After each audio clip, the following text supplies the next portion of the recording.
Bəzi firqələrin iddiasına görə güya Quranın nüsxələri çox olub və indiki Qurandan 3 dəfə artıq mətn mövcud imiş. Onlar deyirlər ki, həmin gizli nüsxələr Mehdi gələndə ortaya çıxacaq. Lakin bu iddia birbaşa olaraq çox ciddi bir sualı gündəmə gətirir. Bu, Quranın təhrif olunduğunu demək deyilmi? Əgər bir kitabın böyük hissəsi gizlədilibsə və hazırda əlimizdə olan Quran güya tamamlanmamışsa, bu insanları Qurandan uzaqlaşdırmağa hesablanmış bir düşüncə deyilmi? Axı kim təhrif olunmuş, natamam bir kitabı oxumaq istər?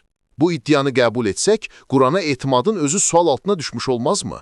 Halbuki Quranın özündə Allah buyurur, şübhəsiz ki zikri, yəni Quranı biz nazil etdik və onu da biz qoruyacaq. Hicr 9. Belə olduğu halda necə ola bilər ki Allah qoruyacağını vəd etdiyi bir kitabı qoruya bilməsin, yaxud onun gücü buna çatmasın? Bu sualın özü belə absurd görünür. Digər tərəfdən, əgər doğrudan da Quranın böyük hissəsi harası aparılıb gizlədilibsə, onun qiyamət günü gətirilməsinin nə mənası var? Bu kitab kimə lazım olacaq? Axır zamanda yaşayanlara? Bəs əvvəlki nəsillər, artıq dünyadan köçmüş milyonlarla insan necə olacaq? Onlar natamam, gizlədilmiş bir kitabla yaşayıblarsa, bu ədalətə necə uyğun gəlir? Tarixi nümunələr də ortadadır. Əvvəlki ümmətlər kitabı gizlətdiklərinə görə qınanmış və cəzalandırılmışdılar. O zaman belə çıxır ki, güya Quranı gizlədən Mehdi və ya onunla bərabər hərəkət edən şəxslər də eyni məsuliyyəti daşıyırmı?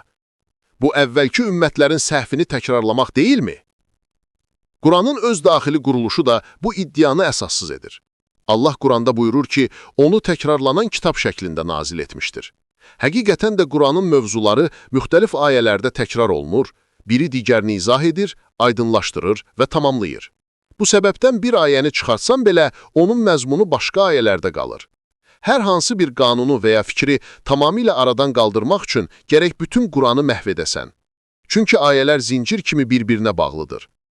Bu məntiqdən çıxış etsək, imamın qeybə çəkilib kitabı özü ilə aparması iddiası daha da absurddur.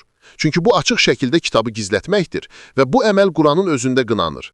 Kitabı insanlardan uzaqlaşdırmaq, hansı səbəbli olursa olsun, əvvəlki kitab əhli ümmətlərinin etdiyi xəta ilə eyni mahiyyət daşıyır. Deməli, Quranın gizli nüsxələri olması barədə iddialar həm ilahi qorunma prinsipinə, həm mətnin daxili quruluş məntiqinə, həm də tarixi teoloji ardıcıllığa ziddir. Bu kimi fikirlər yalnız insanları Qurandan uzaqlaşdırmağa və şübhə yaratmağa xidmət edir.